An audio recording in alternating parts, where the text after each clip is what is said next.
Okay, and we are live. Just checking that the sound's working well. Okay, perfect. Great. Right, so yeah, thanks everyone for joining today's live session. Yeah, so today is going to be an exciting live coding session, because basically what we're going to be doing is we are going to code a email verification API, right? So the whole goal of this channel is to bring bring people closer to be able to learn how to code, because today I think it's fairly affordable and fairly easy to look up different resources online and know how to code. So this is kind of the goal of this channel, is to bring coding down to everyday people. You only need an internet connection and a computer these days to learn how to code, and you can leverage your coding skills to be able to build APIs like the one that we're going to do today, and potentially publish them on a API marketplace and generate an income, right? So this channel, again, the idea is to allow or enable people to code, and if that enables you to generate the income, find a better job, whatever it may be, then that's the whole purpose of this channel, right?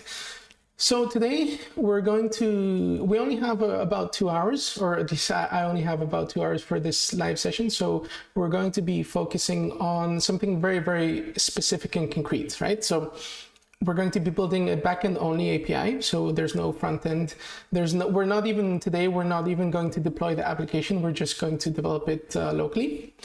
And we are, as I said before, going to focus on the backend using Node with Typescript and using the Express framework, which is basically the standard web, or at least the backend framework that everyone uses in the Node community, or most people, right? So without further ado, let's get started, right? So this course is intended for people that have somewhat of a basic knowledge on, be it JavaScript, Node, TypeScript. You don't need to be an expert. However, if you have zero knowledge, then you probably need a little more of a base to be able to follow a couple of the things that we're going to be doing here. Although you're free to continue watching and seeing if you, I'm sure that over time you will get to understand what we're doing, but maybe you need a base before this, right? So also stay tuned for further live streams, further videos on my channel, because we are going to be covering the very basics of JavaScript. I just need to figure out, how to do it in an entertaining format that's not just, plain old boring, like declare variables or whatever, right? Right, so today what we're going to be doing is we are building as I said before, a API. So I want to cut through all the boring stuff. So basically here I have my GitHub open with a boilerplate that we're going to be using. The reason being is, I don't want to bore you with all the setup and boilerplate and all that, because I really think there's not much to it. It's just better to dive right into the code and not so much the setup. So what I'm going to do is I'm going to clone this boilerplate code, which you can too, right? So I'm just going to copy the link and I'm going to say git clone of this address or of this repo, and I'm going to call it email verification API, right? Okay, cool. So now I can just enter here and we see that the repo is cloned. I'm just gonna delete the Git repository just because I don't want it to be really attached to my Git repo anymore. And what we're going to do is open up our favorite code editor. In my case, that's going to be WebStorm, but you're free to choose any you like. Visual Studio Code is a great free alternative. Right, and so what I am going to do is I'm going to run very, very quickly through what this boilerplate has. It's a very, very minimal let's say, boilerplate, which only has the essential basics that you need to start off any Express project with TypeScript. So you obviously have your package JSON, and here we can see that we only have Express in the application dependencies, but then we have a bunch of development dependencies, all of them to do with TypeScript basically. So we have the types for Express, nodemon, which is going to be very, very useful for basically refreshing our code every time we modify the code, so we don't have to restart the server manually. tsnode, which is going to be used by nodemon to, in more or less in real time, transpile the code that we're writing in our IDE to basically JavaScript and run it. And then TypeScript itself, which we can then use here to compile the project when, or if we would be ready to basically deploy the application into production, which we're not going to be doing today, given the time constraint. So basically then here we can see 3 commands that I've prepared. We have dev, which is the main one that we're going to be really using, and you can see it just runs nodemon on the server file, right? And then we have debug. This is just to be able to attach our debugger, the process onto a port that then we can attach our IDE or Visual Studio Code or whatever maybe to this port to basically just pause the code as it runs and inspect it and all that, right? And then build obviously to compile the project and generate a dist folder, which then we can deploy to production. Okay, which again we're not going to be doing today. And then also, obviously, as this is TypeScript, we do need the tsconfig file. This is fairly standard. I basically just copied this off of the internet. You can play around with the settings, but for our purpose for today, this is more than enough. And then basically, if we enter the application, we can see that it's very standard, right? So this is your typical hello world example from an Express application. We import Express and the different types that we need. I still need to npm install. That's why this is highlighted in red, because I've just cloned the repo and I haven't really done much to it. So let me just quickly see if I can rearrange this to, I guess here, this would be ideal. So we can see everything at the same time. And here I can say npm install. So we can see our terminal and our code at the same time. And now this should basically all be highlighted correctly, right? Okay, so yeah, another thing that I wanted to mention is whenever I do these videos or these live streams, it's always a good idea to make sure that you're running on the same Node version as I am, because some versions come with differently pre-packaged libraries. So basically, it's always a good idea. So I'm running Node 16, right? If you're not running Node 16, you can make sure, you can try and see if you can run Node 16. But if you're not, then I also have this handy article on my website, toastybits.dev, where I basically highlight, how you can make sure you're running the same Node version as I am. And the easiest way to do this is using NVM, right? So if you install NVM on your machine, which there are links to on different systems on how to do that, then you can basically make sure that you're running on the same version, right? So make sure you go to toastybits.dev, and then there you'll be able to find this article where we say how to install NVM, right? Okay, so and basically this is the command to see which Node version you're running, right? So I'm 16.1. Okay, right. So let's get into the coding. As I said before, this is a very basic bare bones version of Express. So the first thing that we need to do is, first of all, what are we going to be building, right? Or what kind of, I already said what we're going to be building, but how are the endpoints going to be structured and all that.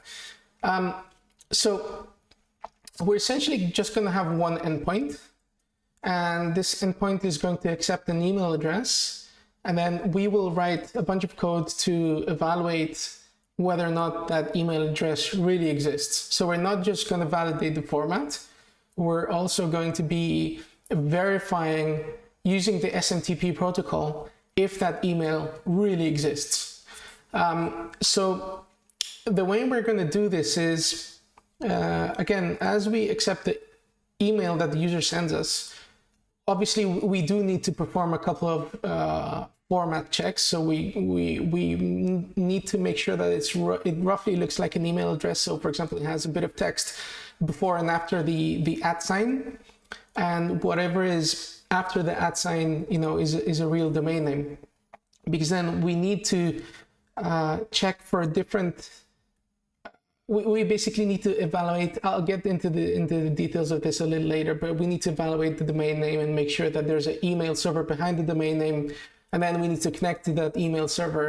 And basically, speaking very, very simply, we need to ask it if a email inbox exists on that email server, right? And it's gonna basically tell us yes or no, with a couple of caveats. It's not as simple, but that's basically what we're going to be doing, right? So let's break it down into different steps, right? So the first step is, let's build out this endpoint to basically accept an email address, right? And then we'll from there we will perform the basic format check. Once we validated the format check, we will move on to resolving the MX records for that domain name on that email address. When the time comes, I'll explain exactly what an MX record is. And after we evaluated the MX record, we need to connect to the server through a SMTP protocol and kind of ask it, if that inbox exists, right? So let's say there's 4 big parts to this project. Maybe I can write a comment here. One is going to be accept email address. 2 could be, what did I say? I said resolve MX. I said something before, I remember. Records. 3 is going to be connect to SMTP post and evaluate inbox. Okay, so this is basically what we're going to be doing. Okay, right, so let's get into it. First things first, I ideally would like this endpoint to be a post, so I'm going to change app.get to app.post. No real reason for this, other than for these kind of things, I like my users to send me the payload or the email address over a post request instead of a get request. You could argue whether or not that's really correct or if that's fully RESTful or not, but I just prefer to do it like this today. And that also gives me the opportunity to show how do you need to implement post requests in JSON format, because Express out of the box doesn't really parse JSON requests too well. It's not that it doesn't parse them too well, but it doesn't make it easy for you to parse them, right? So we need to do a couple of things first. One of them is, going to open up my browser again, and one of them is we need to install something called body parser. So Express body parser. Just quickly see the documentation for this. Right, so npm install body parser. Let's go back here. And I'm going to say --save to make sure it's added into my package.json, right? Here it is. I'm going to close the README, close everything. Right, so now we have this. So we need to import it. Import body parser from body parser, right? My IDE auto completed that, so that's great. So now we basically need to attach the body parser to Express. So what we're going to do is app.use is basically the Express way of attaching middlewares onto onto the requests coming into Express, right? So basically app.users, we're attaching some kind of middleware to the application. And here we just say body parser.json, all right? And that's basically it, right? So this is basically somewhere here in the documentation. This probably says how to implement this here exactly, right? So this is essentially what we did, right? Now, so now basically we can receive, JSON post requests easily, right?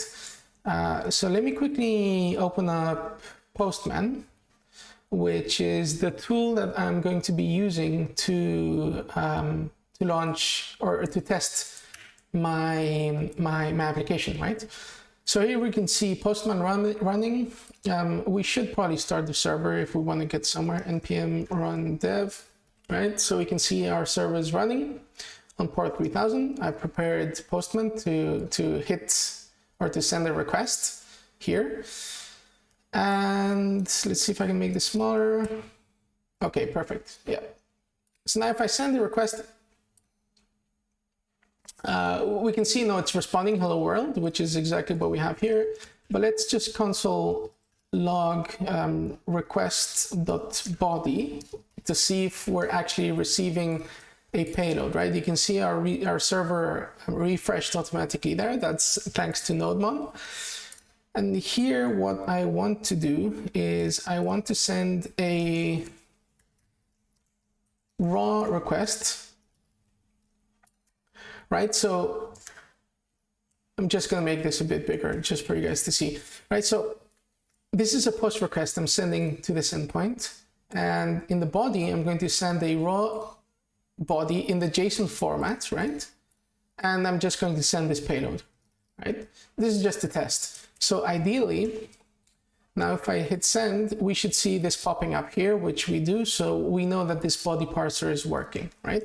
Let's say I remove this. This is what you would get, if you don't use body parser. It's, basically it's because body parser adds this body, right? But you would have to get this JSON. You would have to actually get the string representation or the string payload and then convert it into JSON, and it's basically a mess, right? And so this body parser does everything for you.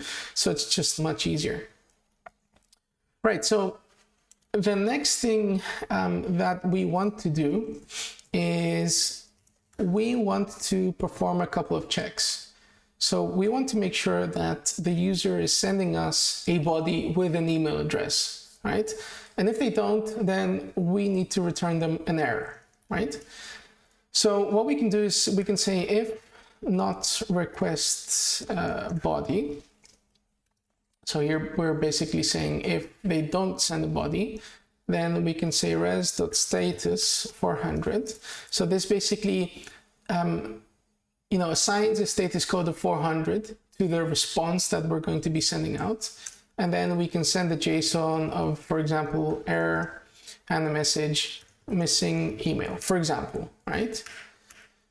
Then, so this basically, if we would leave this like this, this wouldn't, really work because, or it wouldn't work correctly because obviously, this line of code would be evaluated and then obviously it would continue executing this code and then it would change the payload to hello world again instead of error missing email.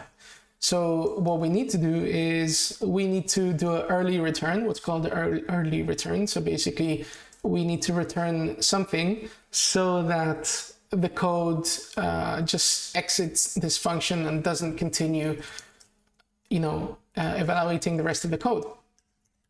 So what I like to do is I like to return the next function, basically. So the next function is in Express. Express is built in a way where basically everything is a middleware. Even your requests here are a middleware. So here, before we added a middleware to the application itself, which parses JSON bodies for us and then adds this neat, body property onto the request. And then when we attach a post request to the application. This is basically another step in the cascade of receiving a request and processing it. And the next function is basically an express function that we can use to basically tell it, okay, just run whatever middleware is after this, the one that I'm executing right now, right? So like that, we guarantee that Express completes its life cycle of a request. Because if we were to do this, then sure enough, probably the response would reach the user, but maybe you have more, in a complex application, you might have more middlewares down the line for example, catching errors and translating the errors into HTTP errors or whatever it may be. So this is always a good practice, just to return, for example, next, to make sure that Express completes the entire life cycle of a request according to all the different middlewares that you may have. Okay, so now we've basically checked for the body. Let's also check for the email. All right, so we're expecting an email to be sent in the body, and basically we can just return the same thing, right? Okay, so basically we've done our checks, and now we can basically say that this one is finished, right? The first point, because we're accepting the email, and now after this check we can be sure that our email addresses, if the application didn't return an error, then we do have an email address on request.body, right? Okay, another note is, in modern JavaScript and for sure in TypeScript, you can simplify this code if you want. So you can, for example, delete the first one and then just add a question mark to body. And what this does is it does exactly the same thing as these, let's say, two if statements. You can simplify them into one just by adding this question mark, right? So basically, the way this works is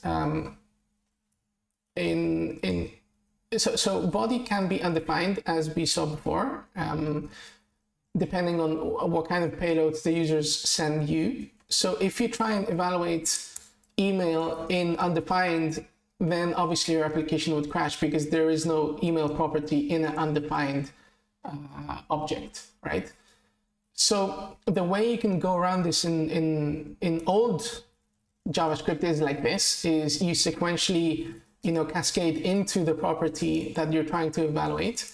But in modern JavaScript, you can take advantage of these question marks, which basically it's a short handwriting for doing the same thing. So it's basically saying, if you don't have, it's put this into brackets so it's a bit easier to read.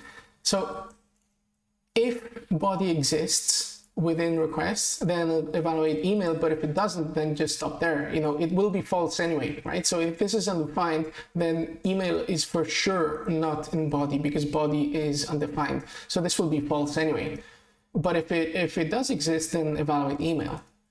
So this is kind of like a neat way of just writing the same thing and simplifying your code. Okay, so let's test this out. Let's hit this request and see we get this error, right? Missing email. So now let's write email 123. We're still not validating the format, and it works, right? So it goes ahead and returns this. And also I want to check for the status code. So I'm gonna not send the email again, and we can see bad request. Okay, this is great. And let's go back to email, send a request, and everything is working. Okay, perfect. Right. So this is probably the same point that I mentioned, right? Validate format. Quick validation of format, right? Because we're not going to spend too much time validating the format. So the first one is done. Okay, so the next thing that we need to do is we basically need to validate the format. So how do we do this? Well, what we're going to do is we're not going to do a very, very exhaustive validation of the format. We're just going to validate it very, very, very quickly. And in order to do that, we are going to use regular expressions. And yeah, so let me gather my windows again. Okay, we're done with this. We're done with this. Okay, perfect. Right. So yeah, so using regular expressions is a pretty fundamental part of I guess any application. And so what we want to do is we want to test if an email address or if what the user sends us conforms to a regular expression, right? And so what we're going to do is we are going to basically, let me create a new browser window and search for email regular expression, right? So there's a million different variations of regular expressions that you can use. And basically each one has its pros and cons. Like you can be more or less accurate in assessing the email address. And so basically it's kind of up to you if you want to be more strict, more rigorous or not. Ultimately, we don't really care so much about the regular expression part. The only thing that we were really interested in achieving in the step is making sure that the user just doesn't send us any kind of text that's not an email address. If there's something that looks like an email address because it has, for example, an @ and then a couple of characters after the @ and a dot and a couple of characters, then we're just gonna trust that this is a well-formatted email, because anyway we're going to be resolving this domain name in real time and checking if it really exists, right? So that's why we don't really care too much about the format. So what I'm going to do is I'm just gonna basically copy and paste this regular expression. So what's also one of the things that I want to highlight is in this live stream today, since we only have roughly 2 hours in total, we're not going to spend too much time on structuring the code appropriately, right? So this is more of a beginner's course where we want to get an API up and running fairly fast, and we'll see where we get in a couple of hours. But the goal here is not to have like a super solid scalable structure and all that, right? And again, this is just a project with one endpoint, so why should it be, right? So we're not going to care too much about project structure. So we're going to create a new file and call this verify email format service, right? So here what we're going to do is we're going to say export const verify email format, and we're just going to create this function which accepts an email, which is going to be a string. And basically what we're going to be returning is a Boolean, right? So we're going to be saying if this is a valid email format or not, okay? So again, this is one of the differences when you write TypeScript versus JavaScript, right? You need to strictly type everything that you're coding, right? All of your variables. Although many times when you declare a variable, it's implicit and you don't need to type it when you declare a variable. For sure enough, when you write some function signatures, you do need to make sure that you label everything appropriately. I think it's a great practice to also type the output of the function. You can omit this. TypeScript won't really bother you too much if you omit this, but I think it's a great practice because it makes sure that you're thinking about what you want to output in each function. Okay, so let's paste in the the regular expression that we just copied from there. And let's run through what this regular expression is doing, right? So regular expressions are a entire topic in itself. So we're not going to be even dedicating 2 minutes on explaining what the regular expressions really do and how they work and all that. But basically, it's a way of evaluating some piece of text to make sure it conforms to a set of restrictions that you wanted to conform, basically, right? Not only that, you can use or you can leverage regular expressions to, for example, extract text within a larger body of text, right? So if you're, for example, I use this a lot, for example, in my startup, basically we sell automation services. So we have a product where we receive emails and we parse them automatically. So obviously there we need to use regular expressions, and for example, we can tell a regular expression, extract the phone number from the body of the email, for example, right? So we're assuming that we're getting a phone number in the body of the email, but we can then define a regular expression that makes the code search and extract that phone number from the email, because the phone number has a pattern, right? Given the country, it has a pattern which you can easily identify and then extract, right? So this is basically what we're doing. Although today we're not extracting text, we're just validating text, right? So what is this doing? Whenever you see squared brackets and something in between, whenever you see squared brackets and something in between, it's basically saying, look for this range of characters, essentially. So we're looking for anything from A to Z, 0 to 9.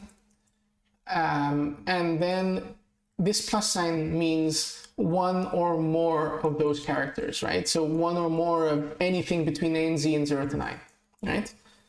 I'm not sure if this is entirely correct, because I'm missing like periods, dashes, slow dashes, and all that. I may be wrong, because maybe they're included in this range. I'm not entirely sure right now, but I'm just gonna add them anyway, just in case. And then here we have an @ sign. So that's literally an @ sign. So there's a bunch of characters for an @ sign, and then there's a bunch of characters in @ sign, and here we can see a period, so a dot. And this, I would argue, is also not entirely correct, because we can have numbers as well in domains. So I'm just going to add the range 0 to 9. And then we have a dot. So presumably that's the period for delimiting a domain name. And then we can have a set of A to Z characters, which should be accurate, I guess. 2 or 3 of them. So again, here after the @ sign, we have a bunch of characters, and we have one or more with this plus sign, a dot, and then we have A to Z, 2 or 3 of them, right? So, this can be roughly accurate, but it's for sure, there will be cases where this validation won't pass, right? But we're not too concerned about this right now. Okay, so going back with this, so we then just gonna copy this. Actually, it is very, very simple, right? So basically, we can just return the regex test, as you saw here, of any string that we pass, right? So email, for example. Here we can also add flags. Actually, so let us actually test this in real time to see if it works, right? So there's a nifty website called regex 101, which helps you evaluate the regular expressions in real time, right? So for example, michael@gmail.com, you can see that we're matching this because it's being highlighted in blue, right? But then here we can see that there's flags. So for example, these won't really do too much, but the I will, because it means that it's case insensitive. So for example, if I add a capital M and I take away this flag, you see it won't really match the entire thing. Reason being is because we have a capital letter and we haven't included the uppercase range of letters, right? So now we have. But if we activate this insensitive flag, then it won't really matter if we're matching against uppercase or lowercase letters, because it will just match everything, right? Okay, so this was just to show how regular expressions work, and I am going to add the I flag, as you can see here, to make sure that we're getting this in the case insensitive format, right? Okay, so now what we can do is we can use this function to see if our format is valid. So we can say const email format is valid is equal to verify email format. So my IDE is automatically recognizing that this is a function I have previously exported. It recognizes that, and as soon as I type it, it makes the import for me, right?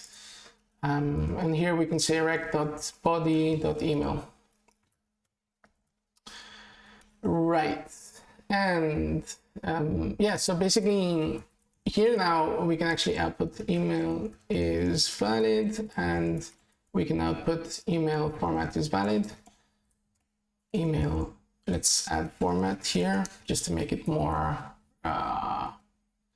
verbose or more accurate, let's say. And let's see if this works. Okay, email format is not valid, obviously, because it was 1, 2, 3, and now it's valid, right? So our email validation is working roughly, I'd say. I'm not sure if that regular expression, I would have to test more cases if it's super accurate or not, but we are getting a good validation. So we can say that this point number 2 is covered, right? Okay, so let's move on. Let's move on to the really interesting bits of this coding session that we're going to be doing. Okay. So this is going to be the interesting part, because we are now going to learn how email addresses work, essentially. I assume everyone here has sent an email address, but probably no one has, or a few of you have really dug into how emails work. And the gist of it is that whenever you send an email, the server that you're sending an email from, so let's say, for example, I don't know, Gmail, for example, when you say what email you want to send the email to, what Gmail does is, as you send the email, it basically evaluates what email server is behind that domain name, right? And we'll see how to do this right now. This is actually step number 3. And once it establishes, first of all, that there is an email server behind that domain name, because it's a possibility that there isn't any. But if there is, it evaluates its host name so that then we can connect to that host name over the SMTP protocol. So SMTP stands for Simple Mail Transfer Protocol. And we can just connect to that over the SMTP protocol. And then we can execute a series of commands to basically, deliver that message or that email to the email server that we've connected to, right? So how does this look in practice? Let's say I'm sending an email to someone at Gmail, right? So I'm just sending an email to someone at Gmail. We can use this tool called MX Toolbox to basically search for or evaluate, how can we connect to the mail server behind the Gmail domain, right? So in any domain name, many of you have probably configured domain names, and there's something called DNSs, right? Domain name service, I guess it is. where you can basically define a set of records. And the typical one that we all add is a record, so address record, which points a domain name to a server, right? So whenever we connect to any kind of domain name, behind the scenes, what's happening is we're resolving the DNS record, the A record, behind this domain name, and we're checking what's the IP of the server that's hosting the website for that domain name, right? And once we look up that IP address, then the browser goes and connects to that IP address, retrieves and sends a request, and the server sends a response back with, for example, this website. But then, you know, our emails are also at, for example, gmail.com or at whatever it may be. And what's happening there is there's something very, very similar where a domain name has another type of record called MX records, so mail exchange records, where instead of pointing you to an IP address where you can, you know, connect and retrieve a website, you connect to talk to a mail server. And resolving these MX records is basically going to tell you, you know, what's the host name behind or for the email server, right? On this given domain name, right? So here, for example, we've retrieved the MX records for gmail.com. We can see it has a bunch, it has many, and you would expect this from a large emailing service like Gmail, right? So here we can see the IP address, we can see the host name. We're going to be using host names because it's just going to be a bit easier. And you can see this preference, or sometimes it's called a priority, sometimes it's called a preference. The lower the preference, it's basically telling you you should try these servers first, right? So sometimes, you know, things can go wrong and these servers can fail. So if, for example, this server is not responsive, then you should attempt the next one, which is at a higher preference. And then if this one's still failing, then you can keep cascading up these preference or these priorities and evaluating, right? Okay, so with that out of the way, we need to figure out first how to resolve a domain name and extract the MX records, because then we will be using this to connect to the SMTP server behind this, okay? Right, so how do we do this in code? Okay, so now we're on point number 3, resolving MX records. So I'm gonna create a new file. I'm gonna say Typescript file, resolve MX records service, right? And as usual, I'm gonna export const resolve MX records. Okay, and now one difference that we're immediately going to see between this function and the previous one that we did, verify email format, is that this is going to be an async function. Now, why is this?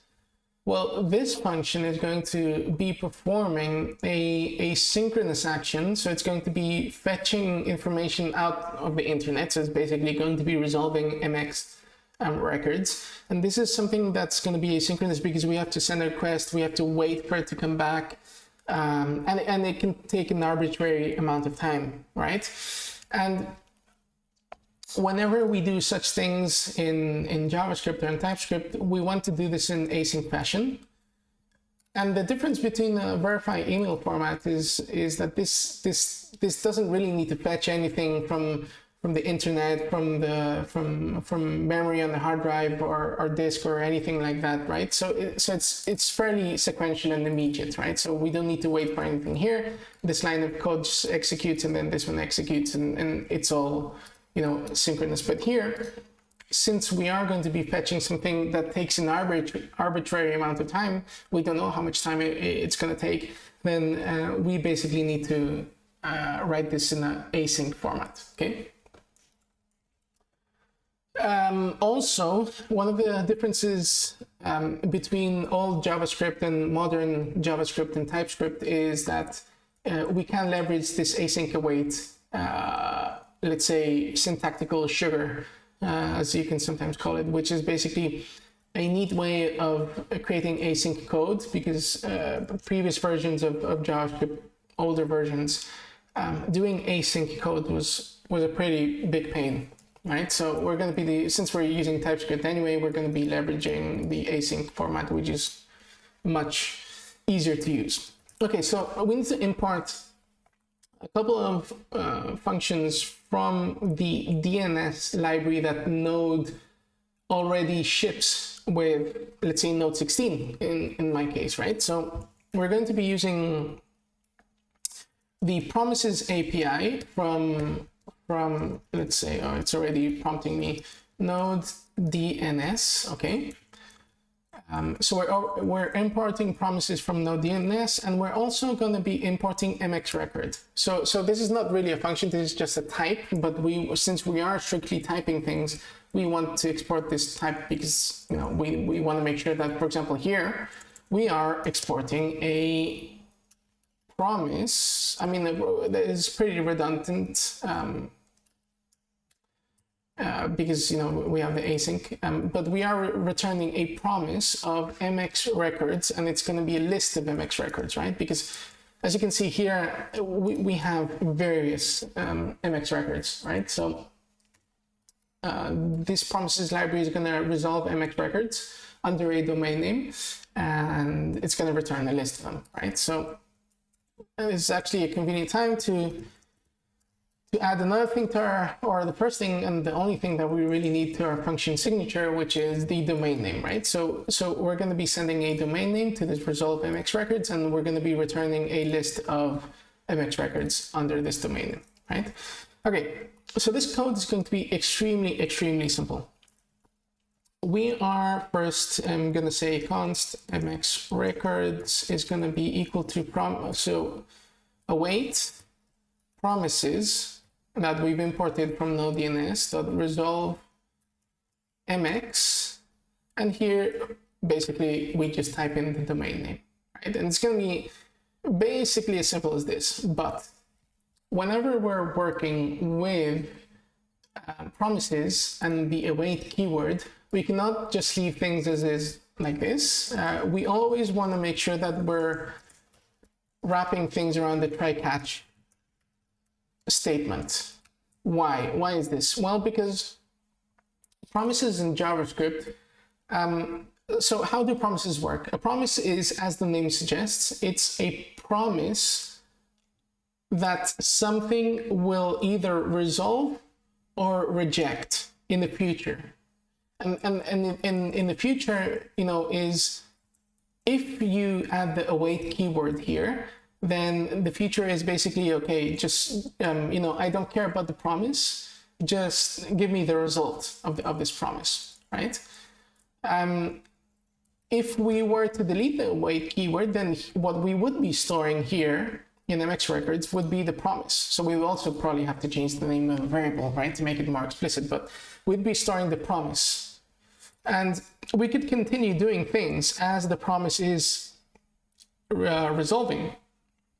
And that's the nice thing about promises, is that you can leverage the JavaScript event loop to basically resolve things and work on other things it's not really in parallel, but you know, to simplify things in more or less in parallel way. Right, so let's go back and say await promise, right? And what I was saying is that since a promise, so this is promising me, in theory, it's promising me the MX records for this domain name. So if I wait, I should get the records here, but there's a chance that this can fail.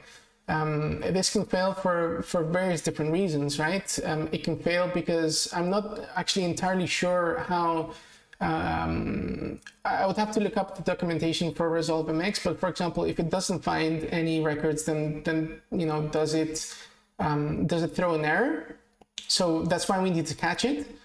What if the connection times out because the host is not available? Or what if you don't have an internet connection, right? So it can fail for many different reasons. So that's why we always have to wrap around promises in a try catch statement, right? And this goes for all promises, right? This is the best practice. If you wouldn't, if you left the code as I had it before, like this, you run the risk of generating unhandled promise rejections, what's called in JavaScript. And this is basically telling you that the code is broken because you've had a rejected promise and you didn't handle it correctly, right? So this is the way you handle promise rejections. And essentially, we're just going to keep it very simple. When we get an error, I mean, we can console log the error, which is probably a good thing, so we can see that an error is happening. But we're just going to return an empty array, right? And here, what we're going to be doing is, if the promise does resolve correctly, then we're just going to be returning MX records, right? And you can see that now this conforms to the output that we have here. So it's no longer, you know, kind of telling me that something is wrong. And we can further simplify this, as you can probably see. And my ID is telling me with this squiggly line is that we can simplify this to just be return await promises resolve MX. Okay, so this is super simple. And this is essentially everything we need, right? So now here we can basically use that function, but before we do, we need to extract the domain name from the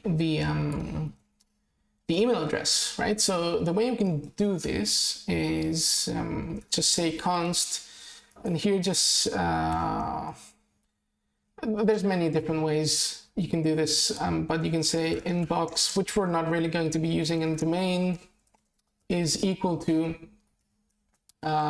rec.body.email.split with the @ sign, right? So what are we doing here? We're basically splitting the email address with the @ sign. So whatever comes before the @ sign, we're going to be assigning it into the inbox, and whatever comes after the @ sign, we're going to be assigning to the domain name. Now, we're not really going to be using the inbox right now. So basically, you know, we could just delete it and leave it like this. So basically, the part that goes before the @ sign could just be thrown away, and we're just using the domain, right? So now that we have the domain, we can resolve the MX records, right? So MX records is equal to await. What did I call it? Resolve MX records, and we can pass in the domain name, and basically that's it, right? So here we're guaranteed to receive a list of MX records, and this list can be empty, right? So here, for example, we have a case where this is empty. This could reserve, I believe, I'm not sure, I'd have to check on the documentation that this returns an empty list, right? So let's see how does this look like. So let's console log this, MX records, to see, you know, what MX records look like as an object in JavaScript. Okay, so let's go back to Postman, and here we can see this is the list of MX records. So we can see that this returns an object of an array of objects. Sorry, the object basically has two properties: exchange and priority. So this is exactly, you know, what we saw here. This would be the exchange, and this would be the priority, right? So now it's a matter of using these and connecting to the SMTP server, which we're going to be doing next. Okay, right. So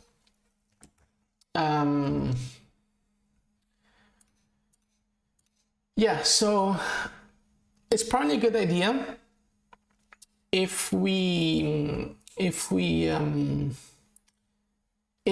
order this array, because you can see that it's not really ordered according to priority. As I said before, you want to be evaluating the one with the lowest priority first, and then moving your way up if this doesn't respond. So what we're going to do first is we're going to order the basically list of MX records. So let's say const sorted MX records is going to be equal to MX records.sort. And this is where we have to use the JavaScript sort function, which I really don't like.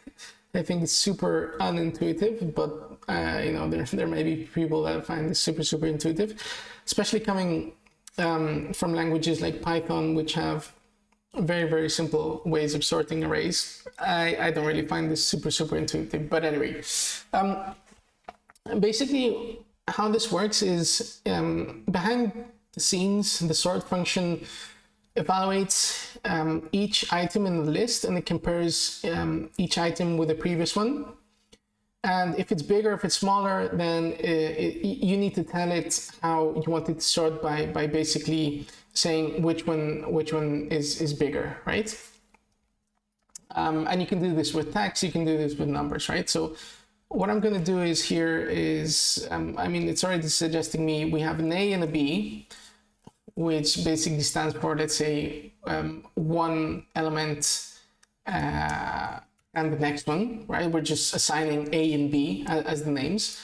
And we're going to say we are returning a number in this case. So A.priority minus B.priority, right? So what does this mean? This is basically evaluating the priority of both A and B. So both items that are next to each other in the array, and it's subtracting them, right? And if you have a number that's bigger, so the item will be placed after the one that has the smaller number, right? You could switch this around if you wanted to do this in descending order. You could switch B minus A priority, but this is how we're going to keep it because we want it to be ascending, because we want to check the host names with the lower priority numbers first, right? Okay, so now we're gonna say, let's console log, just to make sure that what we're doing is working correctly. Open up Postman again, do this. Okay, and sure enough, now we have a sorted array of the items. Great. Okay, so we've resolved the MX records. Now, we basically have around an hour left to connect to the SMTP host and evaluate the inbox. This is by far the most complex part of this project. So far, this has been fairly simple. We're not doing nothing super complex, but hopefully, this, again, going back to the initial goal is, we want to be starting off with something that's fairly easy to make sure that, for example, you can learn how to build an API, a super simple API, but this is an API that then you can put on a API marketplace and monetize, right? So even by doing something as simple as this, you can, generate income by doing this. And hopefully you learn how to resolve MX records and connect to SMTP servers and all this using Node. Okay, so the final thing that we need to do now is connect to the SMTP and evaluate the inbox. So before we implement this in code, let's see how this would work manually, and then let's figure out how to code it.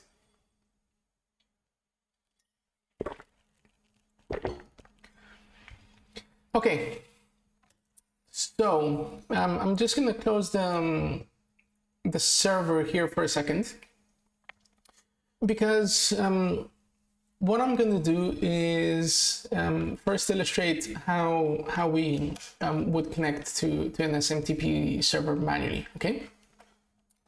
So if you're running Mac or Linux, you can use the nc command, which stands for netcat. This is a tool that we're going to, I said Mac or Linux, right? Yeah, I think I did.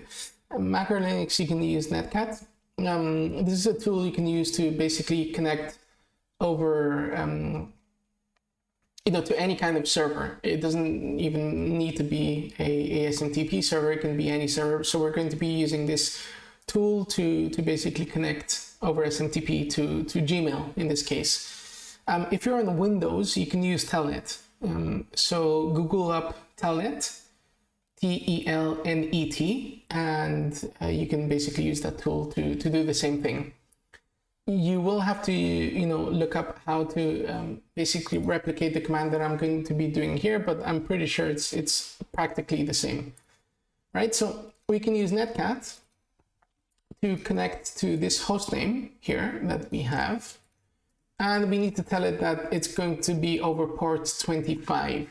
Port 25 is the port that's used for SMTP communication, right? This is fairly standard, so it's pretty much always going to be 25. Okay, so now if we hit enter, we can see that we are connected to Gmail, right? Whenever you see, these messages are pretty cryptic, but whenever you see a message starting with a 200, you can be sure that, your command has been successful, right? So now we have open a connection with Gmail, and we can basically communicate with the SMTP server of Gmail, right? Whenever you connect to an SMTP server, the first command that a SMTP server expects is you to send a hello, quite literally. So we are going to send the EHLO command, which basically stands for, I think it's extended hello command, because previously there was there was a pure hello command, but I'm not sure if that's been deprecated or just like modern SMTP servers don't use it anymore. So basically extended hello, EHLO, and then we're going to identify ourselves as, some other server that's connecting to this. And it doesn't really matter what we put here. So I always just write mail.example.org and, kind of say that, we are mail.example.org. And you can see, okay, again, a 200 or in this case 250 response, so we can be sure that this command does work correctly. So we've identified ourselves, and now the next command that we want to say is mail from, and we want to say, okay, we want to tell Gmail who are they receiving an email from.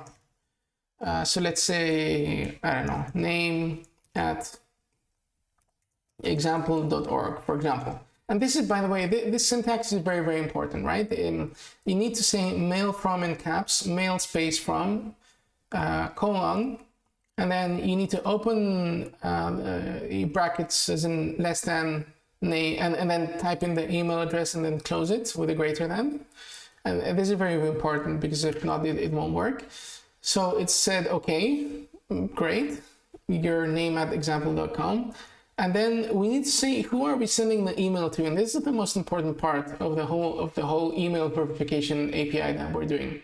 Is we have identified ourselves as name at example.org, and we want to say, hey, we're sending an email to whoever at gmail.com, and Gmail will tell us if that inbox exists or if it doesn't, right? So this is the most important part. So the command to basically tell Gmail that we are intending to send an email to this given inbox is rcpt2 colon, right? So recipient to, I think it means recipient to, and again, using this brackets notation, let's say foobar at gmail.com, okay? Okay, so it responded with the 200, okay. So at this point, we can be absolutely certain that this inbox exists, right? So we can be certain that whatever email we send to this inbox will be delivered, right? So the next thing, or let's try it out, another one, rcpt2. And here we can add another email. Let's just, make up a random email and see what it says. The email account that you tried to reach does not exist. Please try double checking, blah, blah, blah. Okay, so here, for example, this would be a case scenario where, we try to reach an email that doesn't exist, right? So in a sense, many email servers, but not all, are very, very helpful in allowing us to basically assess whether or not an email address exists or not. Okay, so this is essentially what we're going to be doing, and this is something that we're going to be coding now using Node and automating this whole process, right? So I'm just going to send a quit command just to close the connection. Okay, good. So hopefully that was a good insight into how SMTP works. As you can see, it's very, very simple. We first need to open the connection. Once we open the connection, we need to send a couple of commands in series or in sequence. So we need to send a first command, which is a hello. Then we need to send a mail from command, and then a recipient to, and basically then we should, quit the connection, right? And according to the response that we get from the recipient to command, we can basically tell our user if the email address exists or not. Okay, right. So let's restart our server and let's start to code this next part of our application. Okay, so basically I want to create a new file, and this is going to be test inbox on server.service. Okay, and again, as usual, I'm going to export const test inbox on server, and this is going to be a async function, obviously, because we are connecting to an SMTP server and we're performing all of those different commands, right? Okay, great. So, right. So this now we kind of need to think about how we code this, right? Because here, as you saw, there is a sequence of commands that we need to send it, basically, and we need to, think of a way that we can, having this connection open, we can send these commands in sequence and wait for the response and then kind of evaluate what we do next, right? Because, for example, there's a chance that when you connect to, or when you try to connect to a server, it's not reachable. It times out or whatever, right? So we're not gonna spend too much time, again, given the time constraint, on making sure that the code is super robust. The goal of today's quick live stream is to basically just code this in such a way that it works, or at least the happy path works, and then slowly we can iterate on different edge cases and kind of make sure that our code is more robust. Okay, so the first thing that we want to do is we are going to be creating a connection to this SMTP server. So we again need to import net from Node, right? So I think this works, right? Node net. I'm pretty sure this exists. I think this is the right name. So we're importing net from Node net, and since we're going to be dealing with an open connection, the way we do this is we tell Node to open a connection to any SMTP server that we tell it.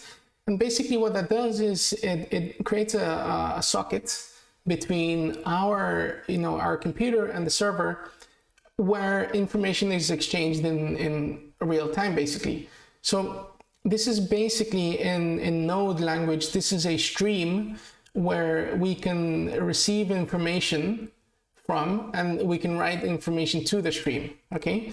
And working with streams sometimes can be tricky, but basically we're gonna go step by step and making sure that we're implementing this in a way that's fairly easy to understand. Okay. First things first is when we work with the net, with the open socket, the way that you listen to information coming in from a socket or from a stream in Node is by way of events. So anytime you receive information over stream in Node, there is an event that's fired by Node, and it's called the onData, let's say, event. So when you receive data, that event is fired, and you can listen to that event and capture the information that's arrived over that stream. Similarly, there's a bunch of different events, such as for example, on error. So if there's an error on the stream, you can capture that error and kind of figure out what you want to do from there. But the main thing I want to say is working using events is very, very asynchronous, and at least as far as I know, there's not a promise-based API for this net library. So what we're going to be doing instead is we need to, let's say, promisify this piece of code that we're going to be doing. So basically, we need to wrap the entire thing inside of a promise. New promise. So the way we write promises in JavaScript or Typescript is basically any function that is async, and we're going to be returning the promise because the promise API is not available for us on this library that we're going to be using. We basically need to return a promise, and there's a bunch of things that are going to be happening within this promise, right? So the way you declare a promise is always new promise, and then you need to capture or get the resolve, reject, callbacks. Okay. Okay. So basically, any promise eventually has to resolve or reject, right? That's how promises work. And so that's why in JavaScript or in TypeScript, we have these two functions that we can call, or that are basically, are called whenever we think is the right moment to resolve or reject this promise, right? We will see how this works in detail in just a second. So first thing is we need to also accept a SMTP address or hostname.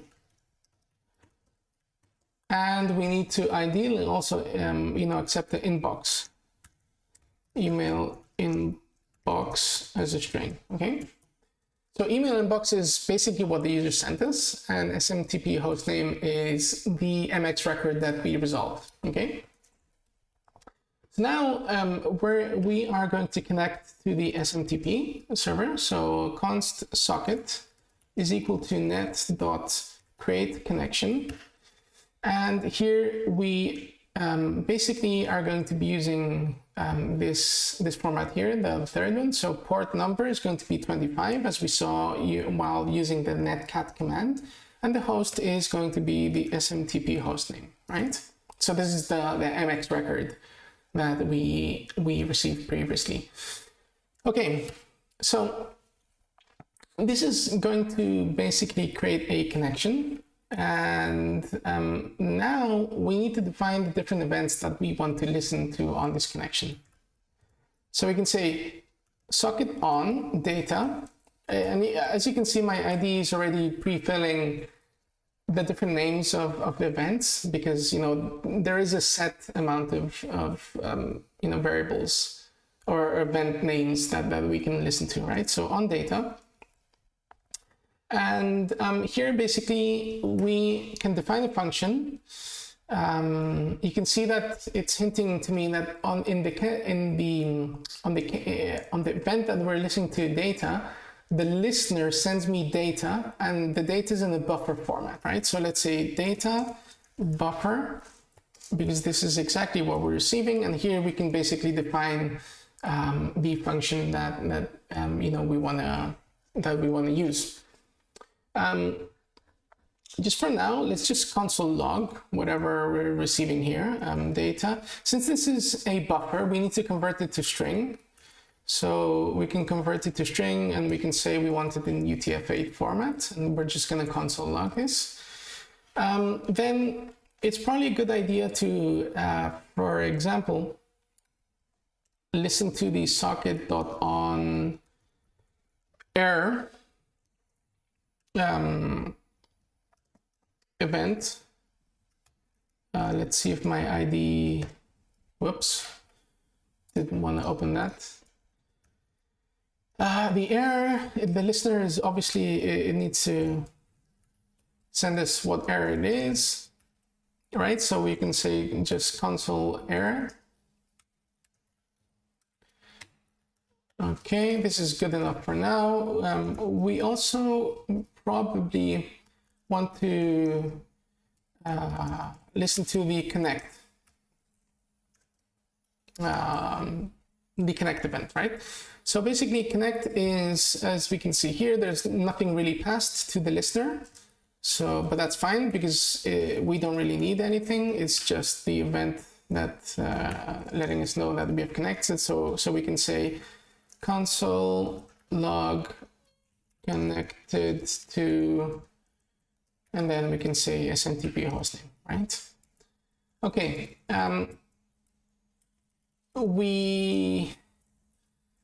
We should resolve, so I want to test this, right? So I want to just test that this works. So we should be ideally resolving the promise. I guess the best way to resolve this now is just to say resolve data here. Or actually, we don't even need to send, well, yeah, we need to, apparently we do need to send something to it. And if there's an error, we can just reject it, right? And we can just send the same error whether we're rejecting the promise, right? So basically, this is a completely valid promise that we have developed. And so what we're basically doing here is we're turning a event stream into, we're converting this event stream into a promise is what we're doing, right? Because we're creating a connection, an open connection, and on different events, we will develop our application logic.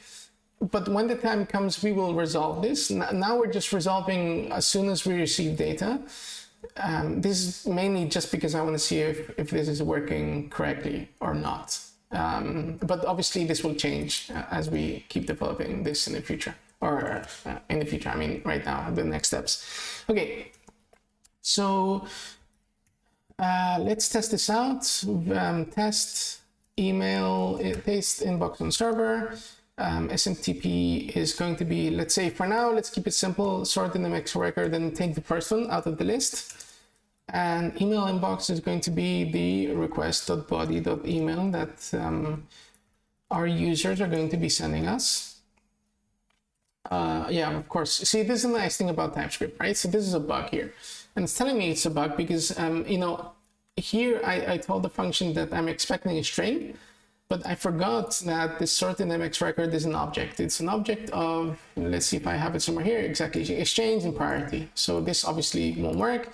So I'm getting the first element out of the array. So I'm getting this object, but I need to get the exchange, right? So I just need to type in the exchange and this will fix the error. And now it's also complaining because I'm not waiting for the async call. So I'm basically returning a promise, but I'm not waiting for it. So now let's wait to make sure that we're, let's say, console logging everything accurately, okay? And let's see, this is all running. So let's see if this works. Okay, good. You can see we have connected to to Gmail, and we have immediately quit the, or we've exited or we've resolved the promise, right? So we're going to be changing that right now. But we can see this works. Okay, great. So from here onwards, it's about basically programming a sequence of steps where we send commands to this socket, and we expect some results in exchange. So how are we going to do this? Here, there's a million different ways that you could code this, and there's probably no right or wrong way to do this. So I'm just gonna previously, thought about the way that we can implement this, and basically what I'm going to do is I'm going to define a sequence of steps. Okay, so I'm going to say enum of SMTP, let's say stages, is equal to, and this is going to be basically a enum of, or a way that we're going to be storing the different SMTP stages that we're going to be having in the sequence of commands that we need to send the server. Okay, so the first thing that we need to do is first we need to check that the connection has been established, right? So we're going to say check connection established is equal to, and I'm just gonna say it's the same thing on the as a string, right? So I'm just basically doing an enum where I'm accessing, I'll be able to access this and kind of have this string standardized all over the code, right?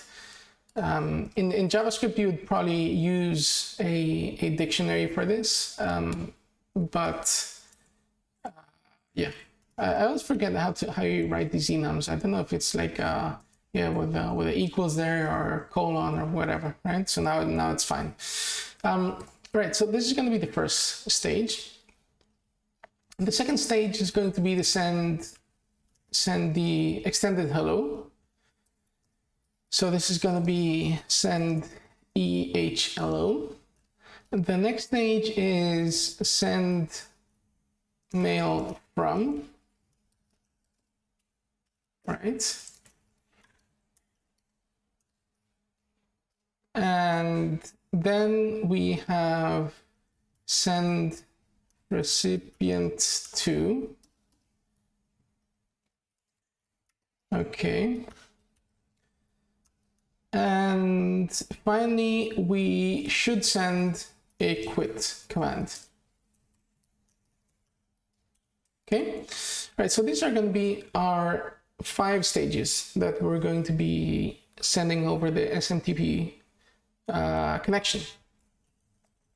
Now, there's another thing that I want to define, and that is we are basically expecting to receive, different things when we send these commands. So if I find my previous example somewhere here, we can see that whenever we connect to the SMTP server, it basically responds with 220. And basically it's indicating that everything is working well, we're connected. Then we send the EHLO and we get a 250 and a bunch of 250s. Then we can send a mail from, we get a 250, recipient 250. But if we send an email address that's not valid, we get a 550, right? So what I'm thinking is we can define each command that we're sending at each stage, and we can define what we're expecting to receive, right? What kind of response we're expecting to receive. Okay, so let's see if we can code this. So let's say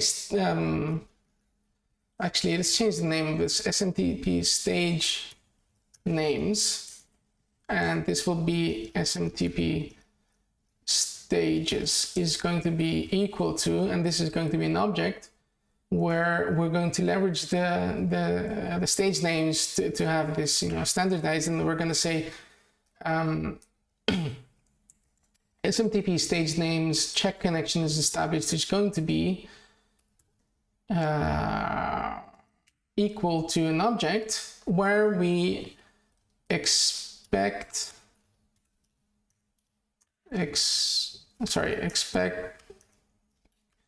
expected response code, reply code is going to be 220. Okay. So whenever we're on the stage of checking that the connection has been established, we're going to expect the reply code of 220. Okay. Then the next one would be the send hello. Send hello. And this is going to be an object where we expect, I don't know if my ID is smart enough to recognize. I'll just copy paste. And here we're going to be expecting a 250, right? Okay, 250. But we're also in this stage, we need to send the hello, right? So we can define this here as well. Command that we want to be sending is going to be hello. Sorry, this doesn't have a colon. And we can just basically copy and paste this from here, right? Now, another thing that we need to add here is a \r\n. Okay, why is this? Well, basically, here what we're doing is we're sending also a return carriage and a new line, right? So this is equivalent to me finishing typing, you know, hello mail example.org and then just hitting enter to actually send a command, right? So return carriage is basically, I'm not actually even sure this is strictly necessary, but it's basically telling whatever command there is, you know, just make sure that so the caret where we're typing is, you know, far to the right as possible, and then for a \n is we're sending a new line, right? So you know, when the email server parses this, they can be sure that this is basically the end, this delimits the end of the command, and they have to interpret this part, right? Okay, so the next step would be SMTP stage names dot mail from. And this object is, again, we need to send a command and we expect a response code. So here, what we're going to do is just copy paste everything. This is a 250 as well, and this is mail from, no space, sorry. And here we will be inserting the email, and again, return carriage and new line, okay? So here, this is where we, actually no, here we don't really need to code the mail from, because we can just hard code this and say that use the same one that we used here, name at example.org. Okay, and the next one is recipient, send recipient to. So this could be rcpt2, and here we, sure enough, we do need to you know, add the string or string interpolate the inbox. Okay, actually now I'm thinking about this,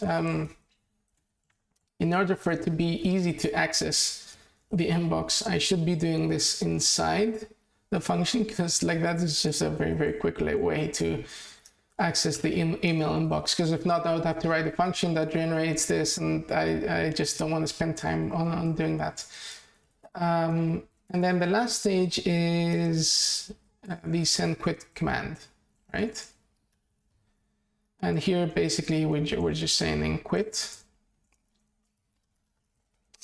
And what do we expect? Is it a 221? Okay.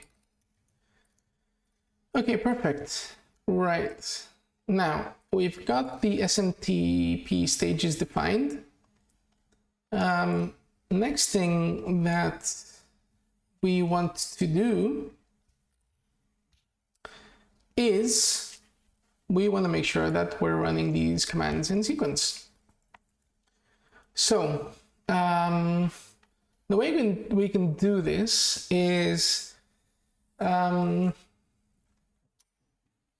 we can have for example, a switch which evaluates on which stage are we, and then given the stage, we can perform a set of actions, right? So let's delete the resolve, because everything is going to be happening inside this socket on data, right? Because whenever there's an error, there's not really much we can do. We can console log and reject the promise when we're connected. We're not really interested in this. We can just say, okay, we've connected this host name and that's basically it. But this is not very helpful, right? So everything will be happening as we receive data. So as we receive data, we will evaluate, for example, when the connection is established, the first data that we receive, we should be getting, I don't know if I have it somewhere up here. Exactly here. We've connected to Gmail. This is the first bit of data that we should be receiving this line. So we will be evaluating for this, okay? So we can say, we can create a variable, and let's create a let variable, current stage name.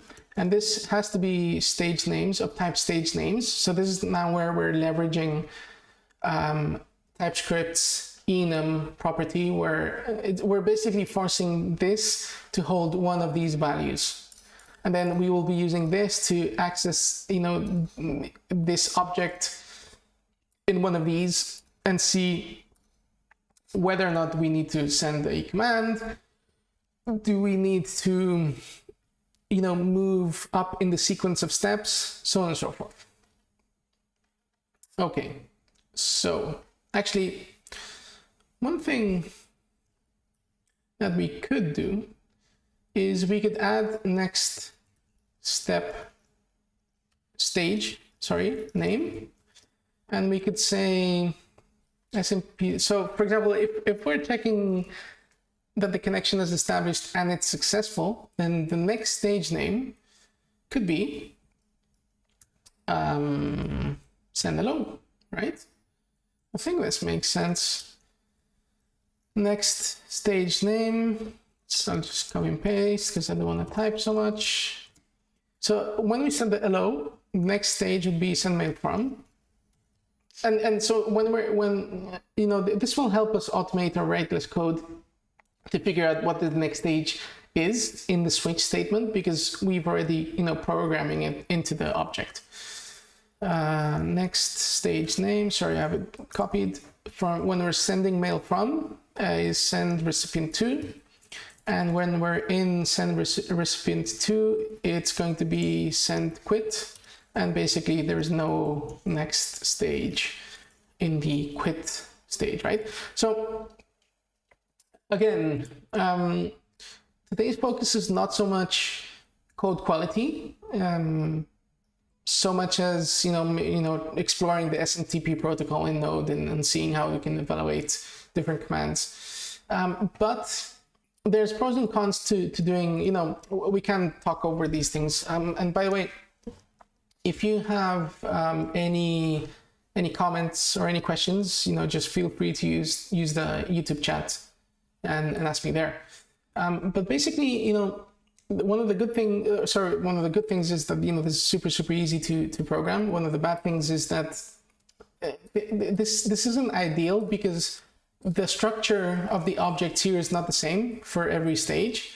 So for example, this stage doesn't have a command because we're just, the command was to connect basically. And so it's not really evaluating a command. And this last stage doesn't have a next stage. So in that sense, it's not ideal. Ideally, we would want all of the different objects here to have this exact same structure. And then we could type it also in Typescript, which we're not going to do today, and make sure that, so we could strictly type this object, and that could potentially help us further along with the code hints basically that the IDE gives us, okay? So current stage name, right? So we need to start off with a first stage name. So it's going to be SMTP stage names, check connection established, okay? And basically here we can say switch current stage name. So we're going to be evaluating current stage name for different cases, right? And you can see again my ID, since we know that this can only be any of the values that we have programmed in this enum, then my ID is already hinting the different options I have, right? So check connection established, and we're gonna create this block. We always want to make sure that we program a break inside of a switch statement. So whatever we do, I think it's a good practice to just first write the break to make sure we don't forget later. So inside of here, basically what we want to do is we're going to capture the response. Actually, let's do this before the switch statement, so every case has access to that. So const response is equal to data.toString UTF-8, basically the same thing that we did here. I have a typo, response, okay. And basically, I'm just going to be running a super quick check. And the only thing I'm going to be doing is if response.starts with, and this is a string, so we can use the starts with, and we need to give it the string by which we want to evaluate it to. So the string is basically located in here, right? Expected reply code inside of SMPT stages, right? So we can say current stage is equal to SMTP stages, and we can access the current stage name, which we have defined here. And this current stage name is going to be changing as we evaluate. So we're going to be modifying this property. That's why we've assigned it to a let variable, not a const. Response starts with, and now we have the current stage, and we can access expected reply code, right?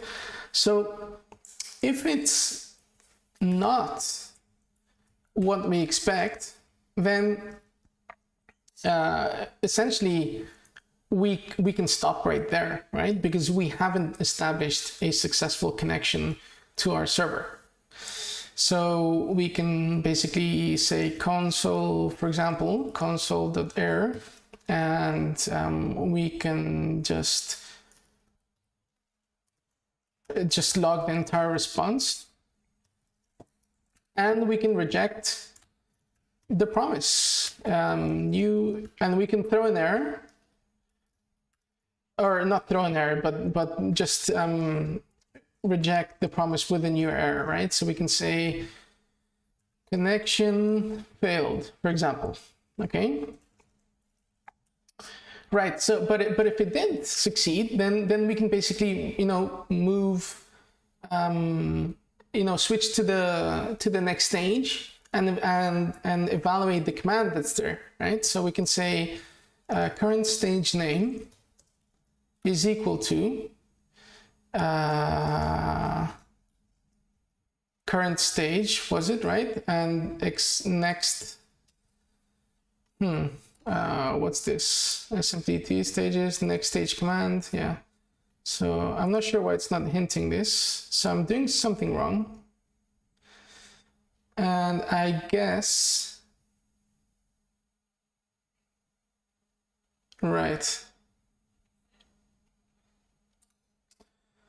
Right, yeah, this is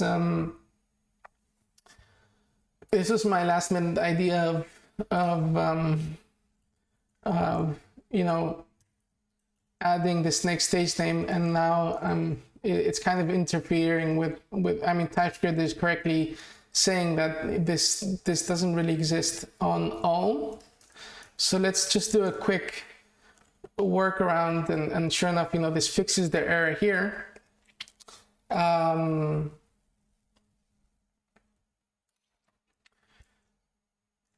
And basically, I'm not. Oh yeah, of course. Yeah, no. Okay, this is a bit problematic. And again, this is really me wanted to take shortcuts, and TypeScript is not letting me, right? So basically now it's complaining that next stage name does not exist on basically all of these properties, and sure enough, it doesn't exist here. But when I do add it here with an empty string, it starts. Yeah, basically it's a mixed type. So here it's of type of SMTP stage names, and here it's probably an empty string or something, right? So it's basically complaining about that, right? So I guess the correct way of doing things here is to just type this entire thing, which I wanted to avoid, but I think I cannot, right? So let's say key is of type type is, let's just say key is of type string, and basically we're returning an object where we have a couple of things. We have expected. Actually, this is going to be very, very messy. So what I'm going to do is I'm going to just type this here. Type and SMTP stage is going to be expected. I'm just going to copy this, and this is going to be a string, and then next stage name is an optional, and that's how I'm going to try and solve my problem there. It's going to be of type SMTP stage names, and then we have command, which is also going to be a string. Okay, so basically what we're going to do is we're going to type this as an object which has key of string, and then its values is going to be SMTP stage. Okay, now I have another problem here, and it's basically telling me for some reason,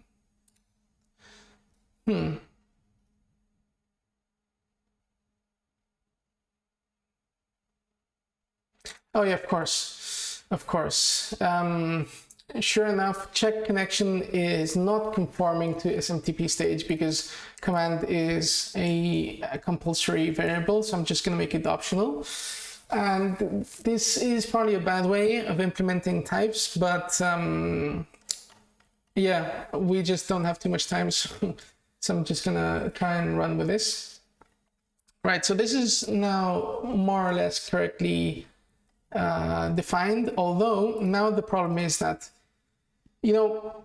next stage name is a optional here according to this definition, whereas we have declared that current stage name is of type SMTP stage names, which is basically this enum, which is evaluates to one of these 5 strings. And since this is an optional, it may be undefined, right? So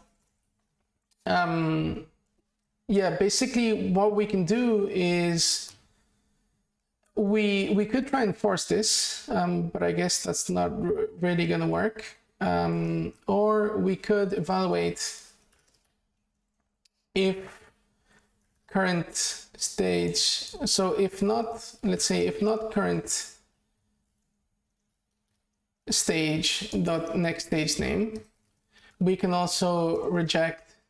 This shouldn't happen, right? Because this is basically a way of yeah, you just messing up the code here, right? So this shouldn't really happen. So if there's no stage name, yeah.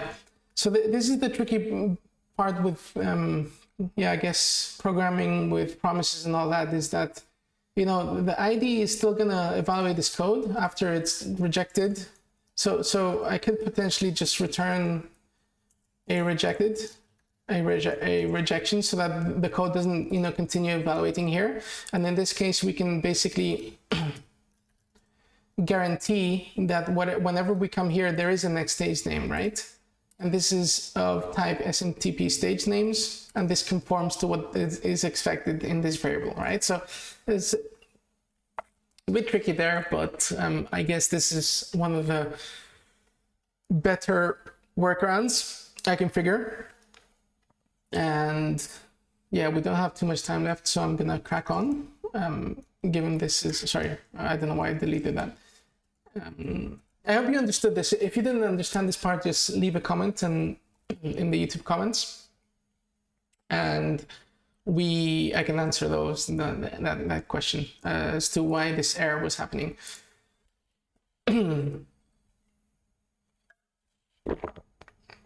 Okay, so let's continue.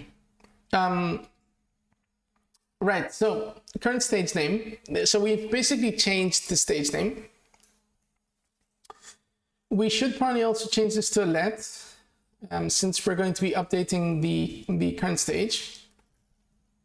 So current stage is equal to, and what was this called? SMTP stages, and we're going to index into current stage name. So we're updating also the current stage.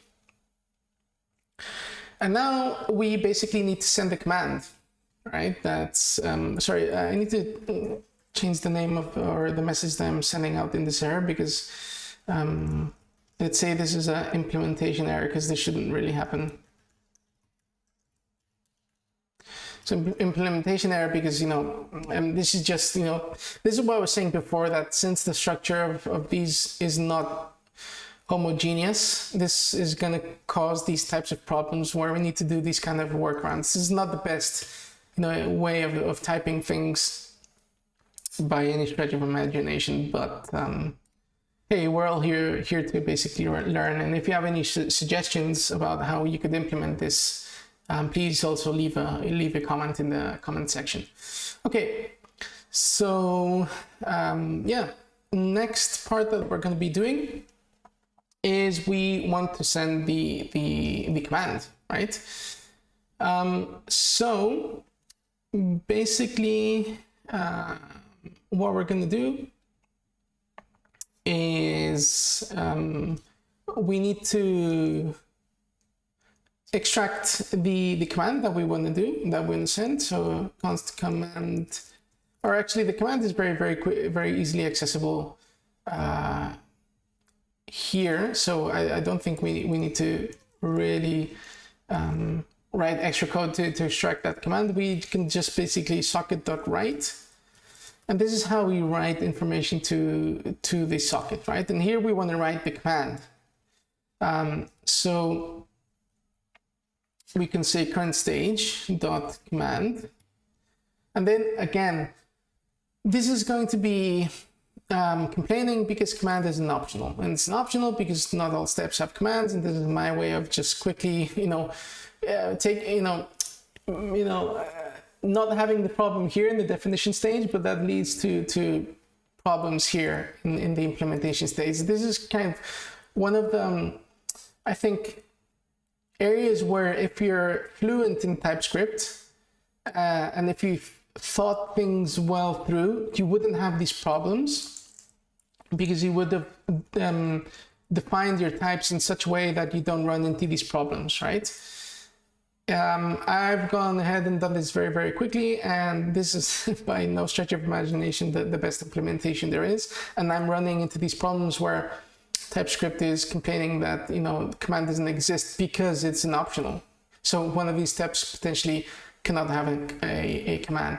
But, you know, we know, because we've basically hard coded this object, that in this, sorry, in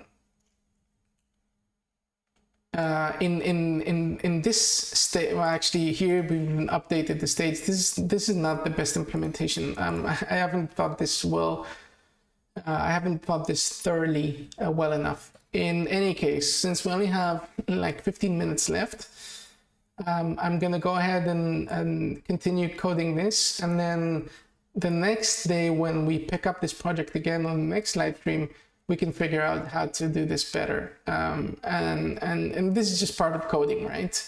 And this is part of the learning curve when you start to code.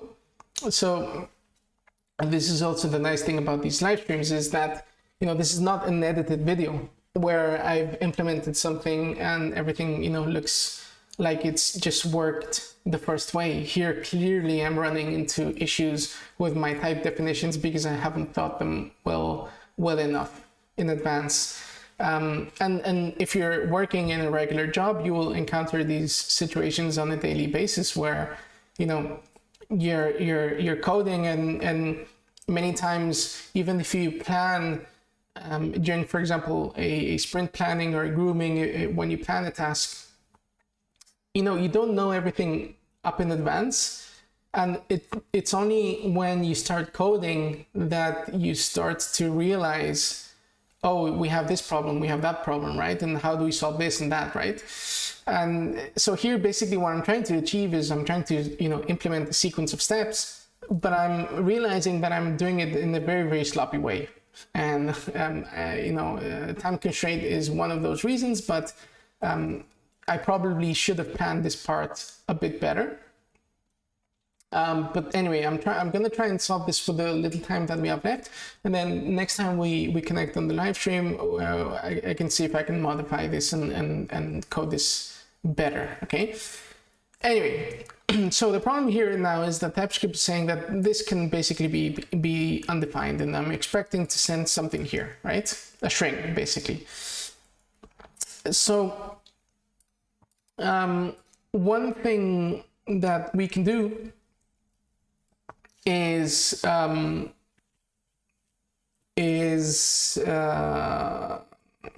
me think. We can do this again. We can say, after we changed the stage, if we don't have a command, if we don't have a command, again, implementation error, right? And this is a very, very quick fix where we just reject the promise, and like that, we know that any code that's happening after this return rejection, we will have the command available to us because we filtered the case out where we don't. And we know that we should have it on this stage name, because when we're in check for connection established, the next stage is send mail from, and this does have a command, right? It's not the best solution, but anyway, we'll go with it right now. And for the callback, we basically don't receive anything. We can just basically console log and confirm that we've sent a command. So let's say outgoing command is current stage command, right? For example. Okay, and when we send this, the server needs to respond. It needs to react to this.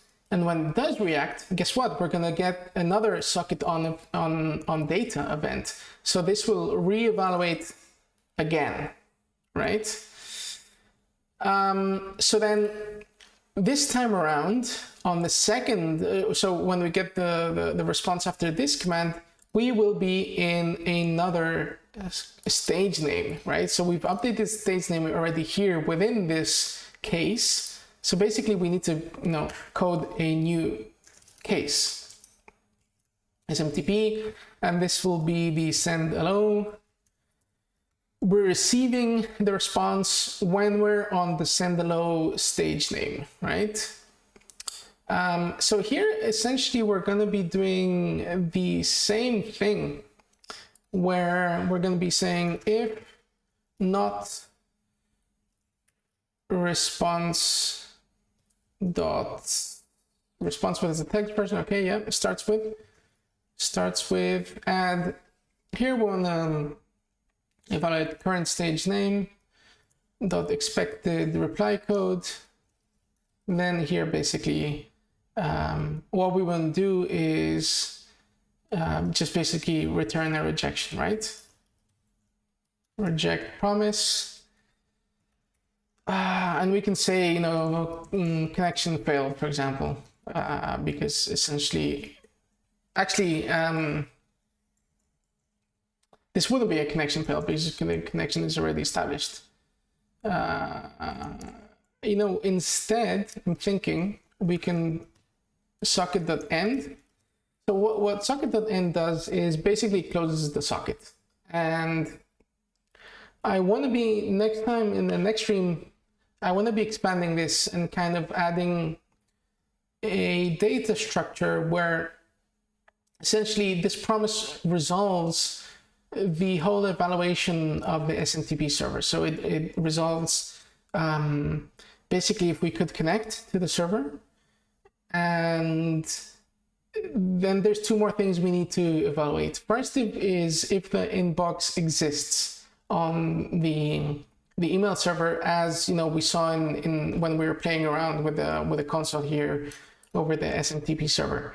But the other thing is, and we haven't talked about this yet over the stream, but the next thing is that some servers have something that's called a catch-all, which basically means no matter what inbox you tell the email server over SMTP, it will basically always respond to you that it can accept that email. And so for example, imagine with this email here that I just, you know, just typed in random, you know, letters. This email address obviously is very, very unlikely to exist in any email server. But if we type this into other email servers, Gmail isn't the case, but any some other email servers do this. You type in a random email address and they will respond back and say, yeah, I will receive that email. And obviously, you know, that doesn't work. You know, your email will be sent, but it might be rejected internally, it might bounce, it might whatever, right?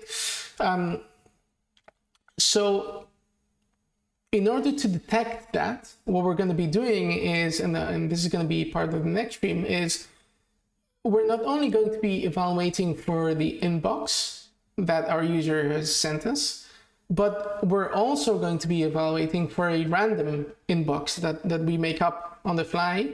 And we ask the server, hey, you know, can you send the email to this random inbox? And if the server says yes in both cases, we know that it's a catch-all. If it says yes to the first one and no to the second one, to the random inbox, we know that it doesn't have a catch-all. And if it says no to both, then we just know that the email that the user sent us doesn't exist, right? So what I was saying about the data structure is that I want this function to, and we haven't typed this here because we're still not there, but I want this function to return basically a true or false for each one of these three checks. Could we connect? Did it accept the email onto the address that the user is asking us? And did it accept the email onto a random email that we just invent, right? So I think I'll leave it here because my time has run out. I hope this was useful. I hope you had a good insight into how to code an API on Express, although we're not finished. How SMTP works, how MX records on a domain name work. Hopefully that was insightful.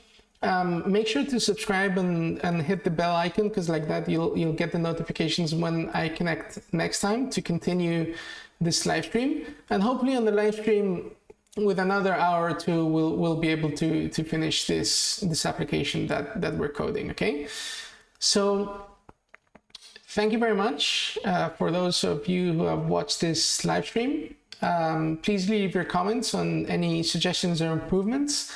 And thanks also for those of you watching this video after the live stream has gone up. And likewise, make sure you send your suggestions and comments. I'll be sure to read them. And also, once we're done with this project of connecting to SMTP server and basically checking if the email exists. I would want to know your ideas for other projects that we can implement, and like that you can see how it could be done with Node, Express. In the future, I have ideas for also deploying applications. I have a video on deploying a small application on AWS Fargate. We are going to be doing more of those. We're going to be doing more of front end also courses or tutorials, which I have still not touched. And there's many ideas, but I hope for you to give me also input onto what you would like to see next, okay? So that's it for today. Thank you so much for watching, and we will continue this project in a couple of days. I'll send out a message on the Discord group, so check out the description and the comments on this video to join the Discord group, and we can continue next day when I announce the live stream. Thank you so much and take care.